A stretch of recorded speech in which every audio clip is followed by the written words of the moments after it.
Hey guys, welcome back to Musings of Mavry. I'm your host Mavry, and today we're going to be looking at Shield Hero. So, I apologize for the late episode. It was actually Lunar New Year's over here, so I was on vacation and I didn't have the necessary equipment to put out a proper video. But now I'm back and ready for some action. So, last episode, we got a ton of development, right? We had this entire Raphtalia side story, where now it seems that Naofumi and Raphtalia are on the same page. They've opened their hearts to each other, as well as I thank you guys for giving so many comments in regards to the depression situation that Naofumi was going through, which caused him to not be able to see Raphtalia as a grown person, or demi-human, or whatever.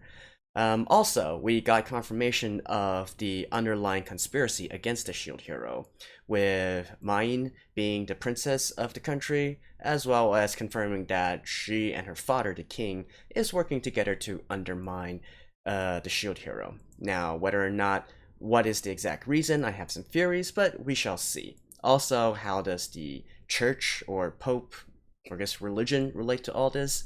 That remains to be seen as well. So right now we can say that there's two different storylines that we can go under, right? One is the more above ground or active storyline, which is to defend against the waves, right? And here I'm still holding on to my theory that Shield Hero needs to find another companion that can do AoE damage. Whereas on the other side, we have this conspiracy plot that seems to be moving along, and I'm guessing we're going to get some hints dropped here and there in regards to the situation. By the way, I do love all the comments. Do keep them coming. I especially enjoy if the anime misses some things, and any of you manga or light novel readers out there can, supplement the information that was taken out of the anime episode. And you guys have been doing a great job of not spoilering me as well. I do want to keep it relatively free of spoilers because, one, I believe it's better for you guys to see my genuine blind reaction, and also because personally I think it's more fun to work through these information and theory craft with what information is given in my review part of the episode. So anyway, that's been enough talk, and let's get on with episode 5. So let's begin in 3, 2, 1, play.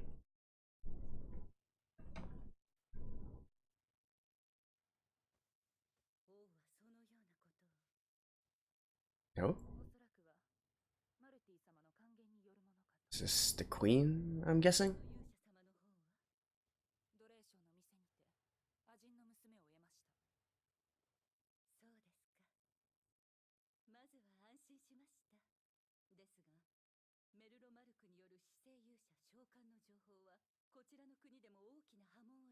Or wait, is this the queen of another?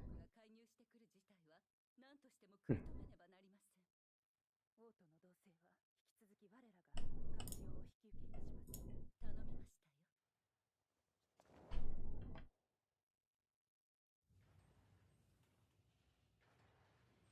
Okay. Oh, this is another country? Looks more industrialized?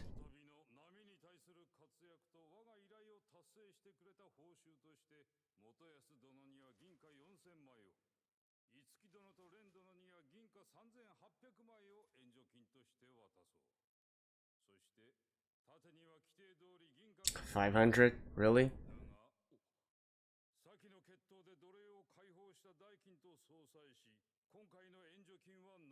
Wow.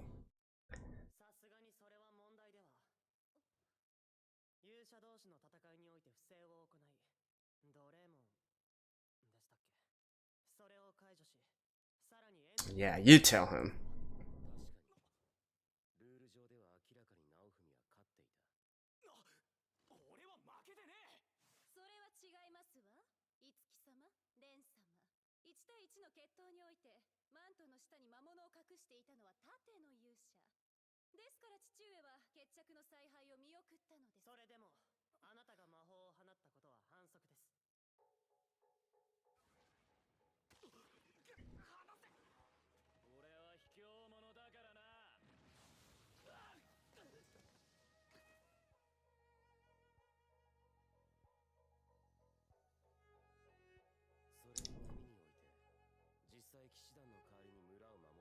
Man, these heroes give no shit about the king. And they don't take any shit either way.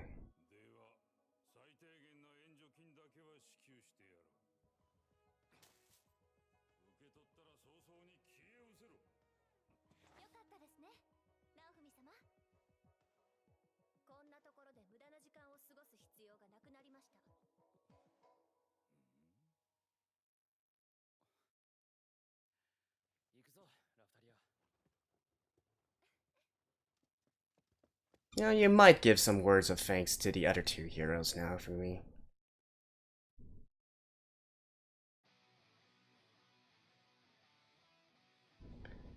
Alright. I'll see you guys after the opening. And we are back. Philo.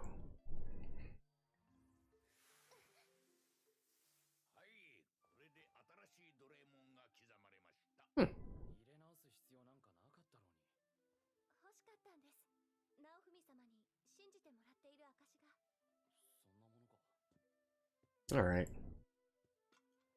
Like I said, it doesn't really matter either way. Crest or not.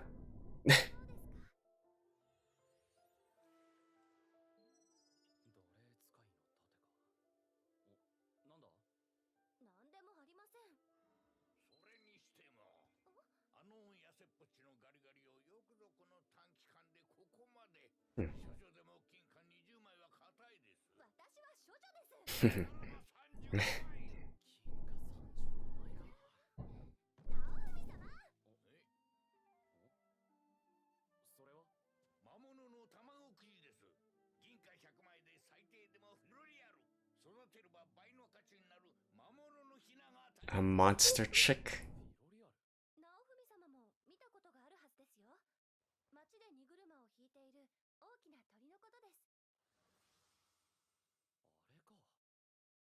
Like chocobos.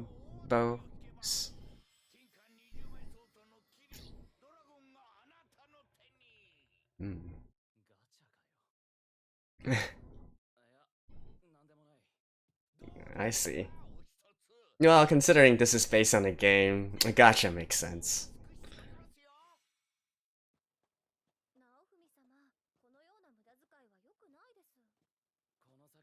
A gacha is basically sort of like a lottery system where you draw. It's typically used in a lot of Japanese games where you draw cards or characters or stuff from a gacha pool. And for instance, you would have, you know, level 1 to level 5, so you could draw anything in between. So sort of like a gambling system.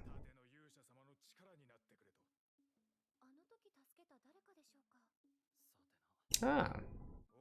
He's getting some repayment now for his kindness.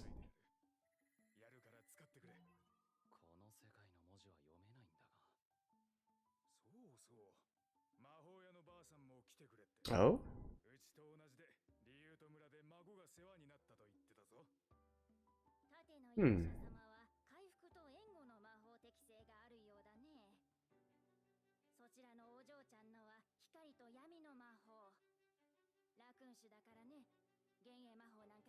Oh, okay. So is she going to learn the DPS magic? Or, I mean, AoE magic?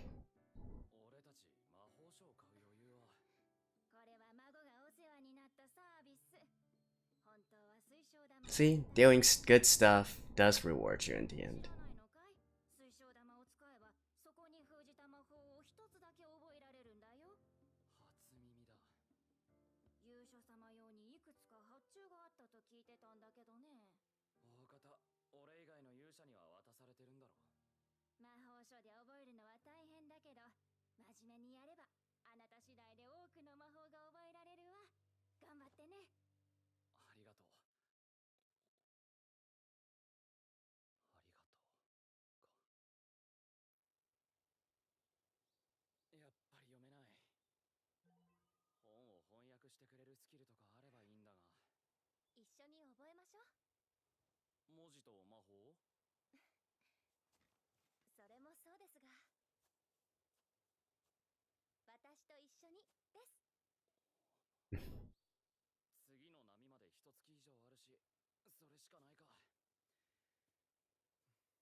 Aww.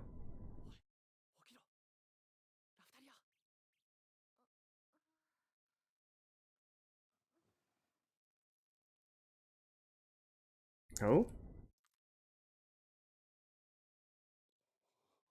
Actually, I think this is...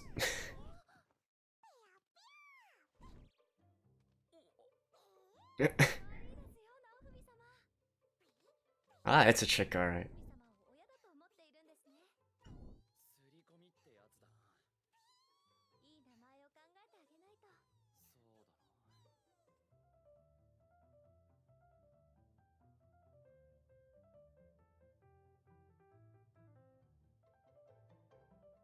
Still balloons? Aren't you guys a little bit too over-leveled for that?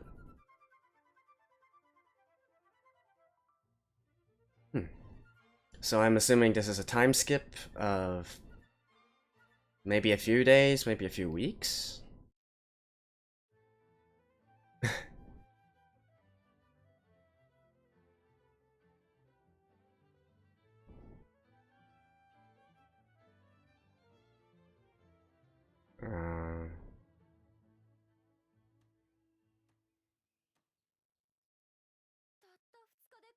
Oh wait, that's only 2 days? Really? Alright.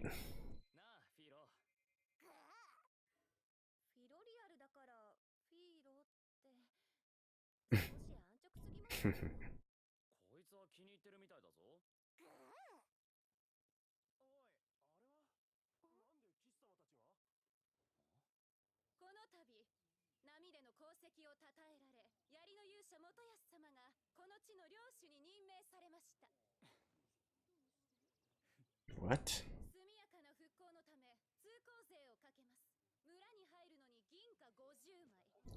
50?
Oh?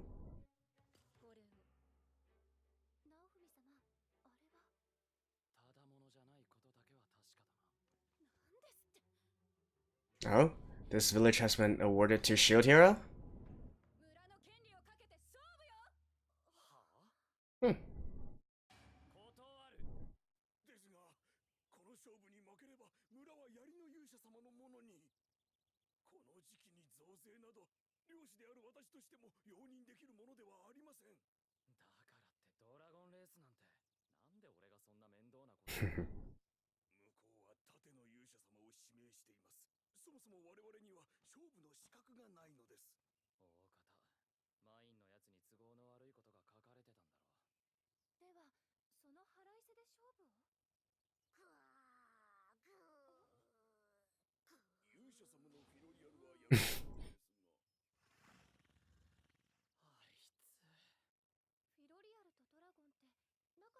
Really?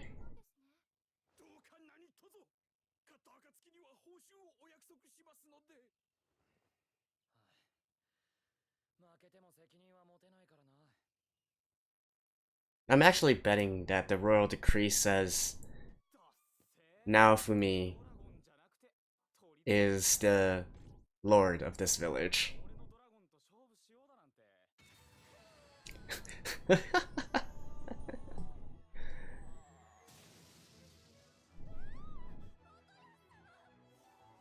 Oh, nice.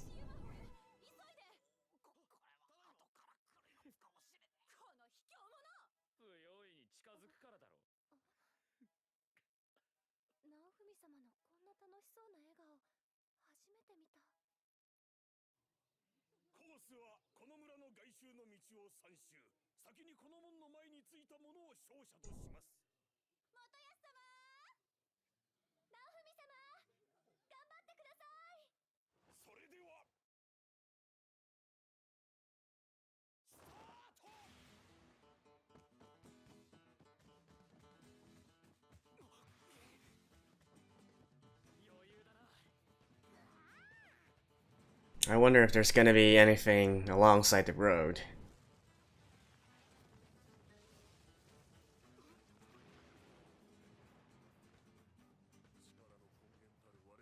Yep.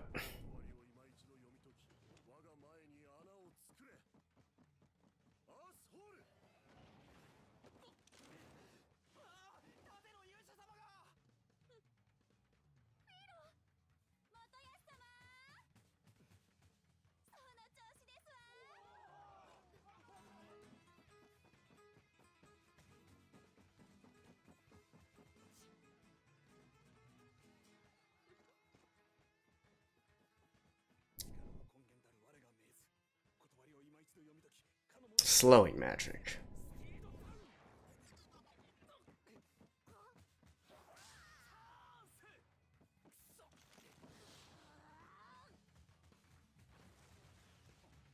Holy crap, that acceleration.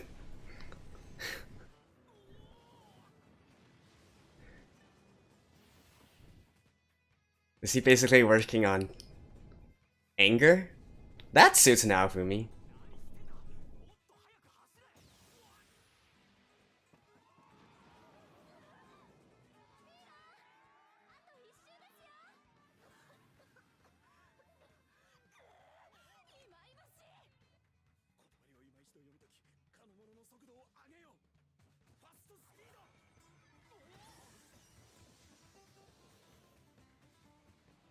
Dang. This philo is fast.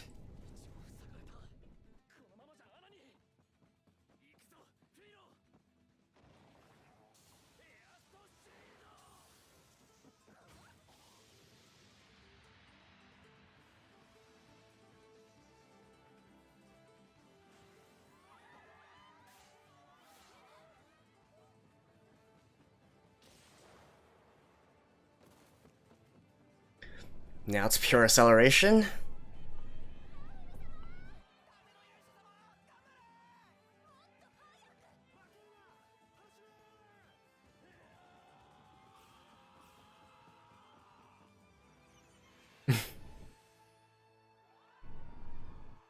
Who's the judge, though?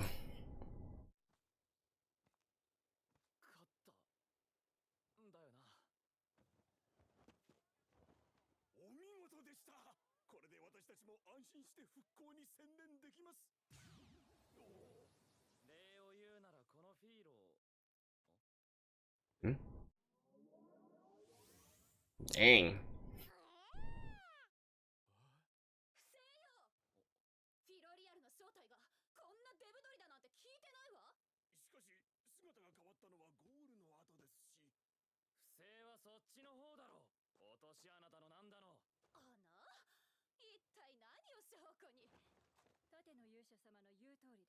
Hmm? コース上に魔法の痕跡がございました。それこそ、そこの犯罪者がやったに違いありません。いいえ、盾の勇者の魔法適性は回復と援護。連れのラクーン氏は光と闇。今回使われた魔法とは系統が違います。こいつらいつの間に俺たちのこと。槍の勇者様一行が不正を働いたことは明白。わかりました。今日のところは引き上げます。I guess there's a power struggle between the queen and king.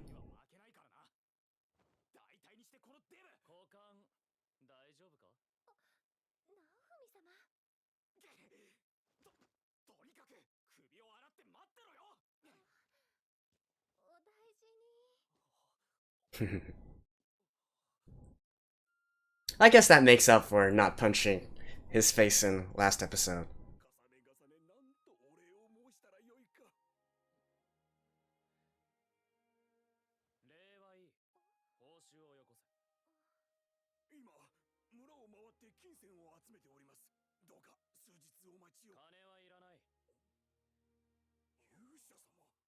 盾の勇者が復興資金を巻き上げたなんて噂を立てられたくない。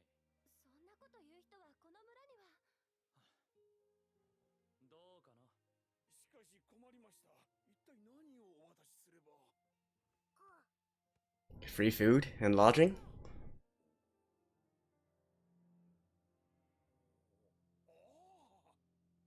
Oh, a free cart? Wagon?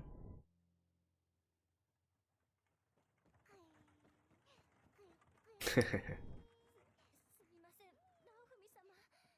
やっぱり少し止めていただけますか。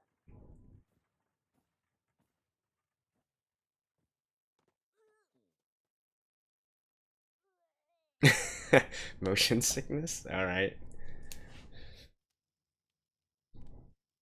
みません、休ませてもらった上にこんな。これからは2馬車の旅が多くなる。乗り物酔いは克服してもらわないとな。はい。少し顔が赤いな。熱か。いえ。Aww. 2馬車を引けて嬉しそうですね。そうだな。勇者様は行商に興味はおありですか。行商。この手形がお役に立つでしょう。 A trader? 行く先々 Huh. の村や町で通行料を払わずに自由に行き来できますので。モンスターと戦って成長しながら商売もできる。いいかもな。私も頑張ります。今日はもう寝ろ。見張りは俺がやる。はい。お、フィーロ。羽が暑苦しいぞ。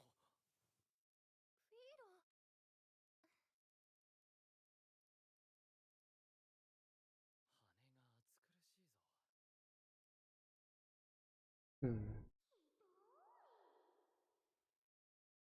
直文様。 Oh, she's actually gonna turn into a girl. すまん。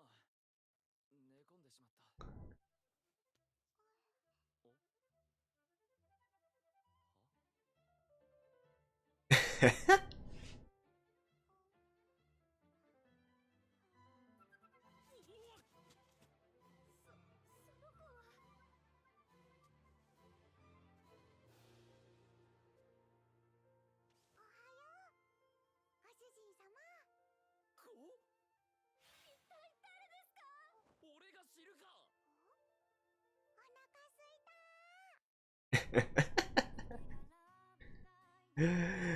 Ah,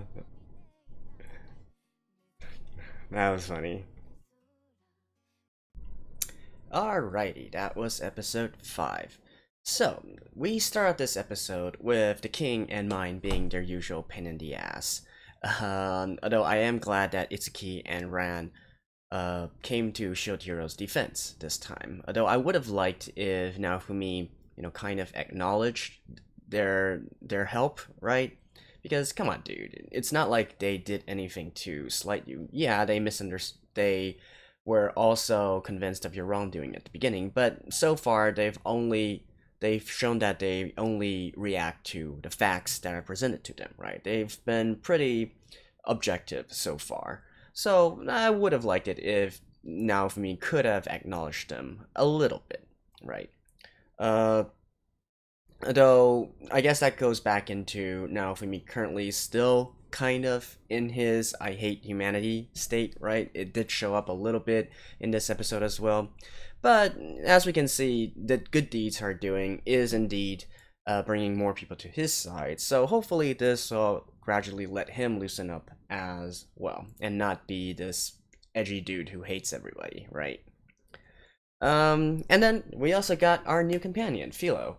So this is actually kind of spoiled by the opening, since we do see her already appear. This giant chick both in a literal and figurative sense, uh, become one of Naofumi's champions. And by the way, I love that she's actually a loli, because Raftelia, she turned from a loli into a grown woman. So now the writer, or I should say, decided to throw in another loli into the mix to please all you guys out there. And she's voiced by Rina Hidaka, no less, basically the consummate loli voice actor. So, anyways, I was expecting another companion, although, judging from her stats, it seems that she's actually also more of the physical role as well. So maybe not quite the magical AoE damage companion that I was looking for. Although, again, in this episode, they did start to dive a little bit deeper into the different kinds of magic spells. They demonstrated some magic spells during the race. They told Naofumi and Raftelia what kind of magic spells they can use. So I guess maybe it's possible that Raftelia is going to be the one who uses offensive magic. Besides that, the entire race, or actually I should say the ownership of the village, just, I guess it's good for Naofumi that now he has a base, but it definitely opens up things more easily for mine or for the king to put some, unreasonable demands or requests onto Naofumi, because in the past it was just Naofumi and Raftelia, right? They don't answer to anything, they don't answer to anyone. Now that you actually have a base, it's part of your duty to protect it as well, and you can easily be not framed, but blamed for some kinds of different things. So I'm definitely thinking that there's going to be a future conflict that revolves around this. By the way, also, come on, Moriyasu. You just literally saved the country by fighting off a wave, and the king rewarded you with 4,000 silver. And now you want to put out a tax, or even if you weren't the one putting out the tax, you heard that the tax was 50 silvers in and out. Like, how does that make any sense? You don't really need to know the prices of local commodities, or house and lodging, or food and stuff, right? You literally just earned 4,000 silvers for being a hero and fighting off a big threat, right? That alone should be enough for you to have some sense of the economic scale of things. So there's being infatuated, and then there's also being a moron. And currently, Moriyasu, you are in the latter group. I know I mentioned last episode that this series actually said all the heroes were smart, starting from episode 1, but currently, Moriyasu, that does not apply to you. Alright. So, besides these points, I think the biggest takeaway from this episode, actually, is the appearance of the queen. At least I'm assuming that that's the queen, right? And also, apparently, mine is actually called Multi.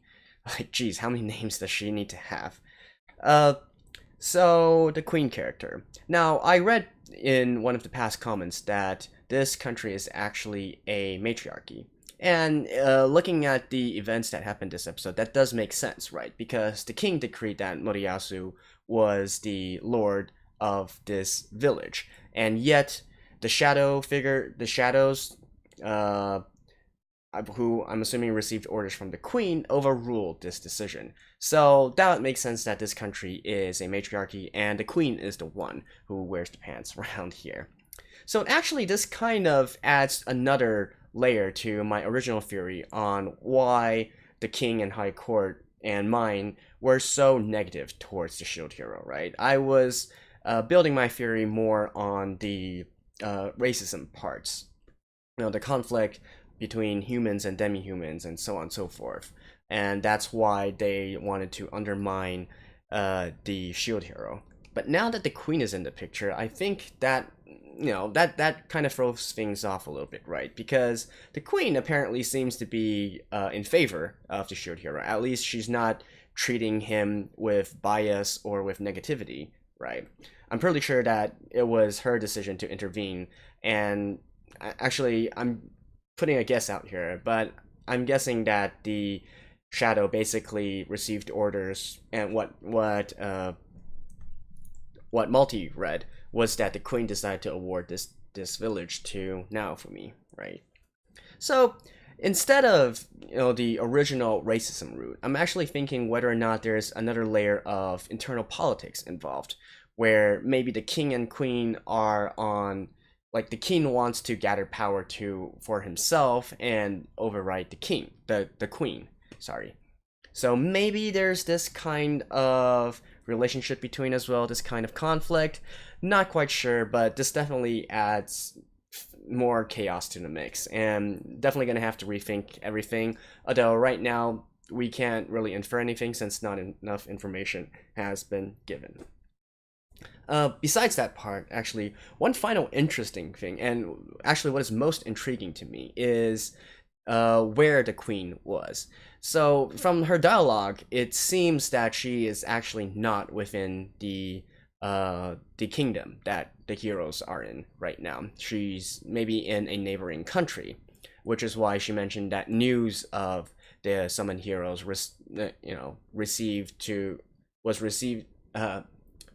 got to her, and she mentioned something about not letting the neighbors interfere. So I'm actually thinking that probably in that scene she was in a neighboring country. But if we look closely at after the camera pulls out and overlooks the country, it seems that that particular country is on a different technology level than what the current kingdom that we've seen so far is actually at. It had industrial chimneys. It definitely had signs of industrialization. Normally, you don't have these kinds of chimneys that are clumped together unless you do these kinds of economies of scale with mass industrialization. And also, the troops that were patrolling on the walls seem to be carrying firearms. So definitely giving off a late 18th century, early 19th century feel to it. So that's late 1700s, early 1800s. Which is completely different from the kingdom we've seen so far, which seems to be more rooted in, medieval kinds of, they have these knights, they have magic and whatnot.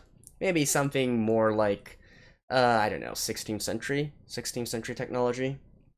So definitely interesting there. This might be a case where different countries have different technology levels, and so maybe we're going to get a conflict of firearms versus magic, right? And that, to me, that would be cool, because it's a concept that has been explored, but I haven't really seen anywhere to do very well. So that is definitely intriguing and interesting to me. And since Naofumi apparently is going on he's being a traveling adventurer now, I'm wondering if we can also, through his travels, see a little bit more of this world. So far, we've been pretty centered on the main conflict, which is following basically Shield Hero's fall and his gradual rise back to being a hero. But at the same time, I don't think we really explored the world setting that much yet. And especially for me, when I look at fantasy works, I always like to take note of what kind of world setting we're dealing with, and what kind of what kind of systems are in place, right? We already know it's a game system, but at the same time, what else is there? What is the world setting like? So definitely, to me, that is going to be the most interesting part going forward. Character, and I guess maybe, okay, fine. One final note on the character relations. It seems that Reftelia is probably gonna get jealous over Philo, right? I can already sense that. Apparently we're gonna get some harem shenanigans 5 episodes into this series. I would prefer if there weren't any. It's kind of cliche at this point, but at the same time, this work is kind of old. So if they do work that in there, I guess it would be expected. So anyways, that has been my review for this episode. Definitely enjoying that the scale of things is being opened up a little bit more. We're opening new doors. We're getting a better feel of the world we're in. and looking forward to the next episode. Let me know if I missed anything. Again, I would appreciate if I could get some supplementary information that wasn't mentioned in the anime, that was maybe mentioned in the light novels and stuff, but keep the spoilers to a minimum. So, thank you guys, and I'll see you next time.